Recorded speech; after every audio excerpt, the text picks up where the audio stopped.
Enough cried here and we have to cry in some other place. So we have to go there. Doing that, this is a real cry. It's only verbal. Only verbal, not the mental. And something you do physical, as you work in your offices, You work in the office physically, but you don't like to work in the office, because you have to work, so you work. But once the mind is convinced, when you are convinced with your mind, and verbal things come automatic, physical things come automatic, and everything will be in tune. Once your heart is convinced, your mind is convinced, you understand? So, to surrender, verbal, physical, also good enough, yet the mental surrenderance is pretty important. So here, the word prapadye talks about the mental surrenderance. The reason is, no matter what is done will save you. Neither the physical surrenderance will save you, nor mental surrenderance also will save you. Ultimately, his desire only will save you. So, upayam avanagayalum, because he is only the means, ivainere upayam allamayalum, all these surrenderances and other things will never become the real means for the soul to be saved from this bondage. Immundrum vendum enga nirbandham illai. All these three must be there while surrendering. Vachika, kayika, manasika, pravritti should be there. That's not at all. It never important. It's not at all important. Let there be the real important thing that is needed is the mind, because whenever really he comes to accept you, then there should not be any denial from your end. To say that there is no denial, that you have to express that, God, I surrender to you. Let it be there, the mental surrenderance. And here, prapadye is the present tense set. You must have surrendered in a few years before. Then how should you say? I surrendered. You have to use in a past tense word, right? But here the present tense is used. You know why? Even after a long time, when you are scared of things around, at times we get a kind of doubt, like, what is this? What I am going through? Is really there God? Is He really accepting me? Is He really, protecting me? Is He really saving me from these mundane things? A kind of thought crosses through our mind, because of the circumstances and because of the surroundings around. We may get some kind of feel like this also. But whenever this kind of feel comes, then you can think, oh, prapadye, I was surrendering on that day. I was really doing that. And then to feel that present, to feel as if that you are doing it now.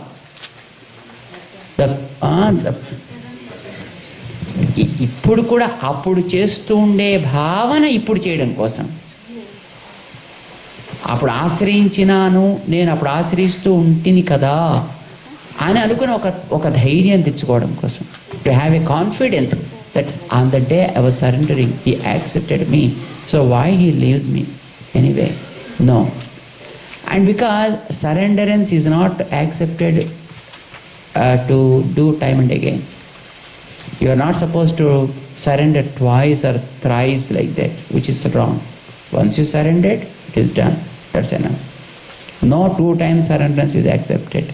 No 2 namaskaras are accepted. 1 namaskara, 1 surrenderance. What happens if I surrender again? The first surrenderance becomes waste. And then second one also goes automatically waste. So, It's like Hanuman went into Lanka, and then he damaged the Asoka forest. And then Indrajit came and he threw Brahmastra on Hanuman. So Brahmastra was really powerful. Brahmastra tied Hanuman. Immediately all the Rakshasas came to him. And then they said, of course the Brahmastra is there anyway, but let us be in our way also. And they brought big ropes and started tying Hanuman again. When you have no faith in Brahmastra, and you are just believing in the ropes, to tie him, then the Brahmastra automatically released Hanuman. Ropes, we know before Hanuman what ropes will do. So when the Brahmastra released Hanuman, then Hanuman said, what a foolish guys these are, Over Brahmastra, these people are bringing these ropes and trying to bind me. But anyway, let me wait for a while. Let me not just come up, because they tie me and then take me before the Ravana. So after all, we want to see Ravana, right? If we see good activities, then Ravana will not show. So do this kind of activity, then Ravana will be giving darshanam to us. So he just was keeping quiet, and then he was taken to Ravana. So that's how it is, when first you surrendered, that's very powerful. All that you need to have the faith and recollect it. Just recollect it, that's enough. You need to do it again. So when you start doing it time and again, then neither the first one works, nor the second one works, nor the third one works. Nothing will work then for us. That's what it is. And also the present tense use for other purposes like upayantarangalil nenju sellamaikum. You need not put your mind in other means to reach him. For which, if you think that I was surrendering, when you think the present tense, then okay, even now also I am in that state. I need not approach any other means to get his protection. Kalakshepattukkum, because once you surrender, and then you have really nothing to do to get the grace of God. So just think the present tense of it, and then you feel that your time is really put in good use. Kalakshep doesn't mean to kill the time, to put it in better use. And inimayale, and the other thing is the lotus feet is so sweet, so you just can't leave it. And you feel like thinking time and again, because of its greatness, because of its help to you, because of its power with it, because of the presence of our mother, Divine Lakshmi there. That is inimai, the beauty. Because of its beauty you think time and again, and because your manas should not be diverted from it, so you think of it time and again. And because there is no other go that for you to reach that abode as other means, so you think of this time and again. That is what they said. Petik palakal vedime nenekil upayam nadruvum.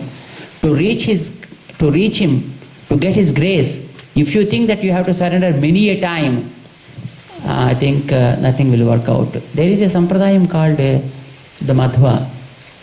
You know what they do? Whenever they meet the Acharya, then they have to take the Samasrena. Yeah, whenever they meet, then they have to take. For our people, taking once two Sankham and Chakram, our people get scared. Oh, it burns, like that. Just two. For them, there are 5.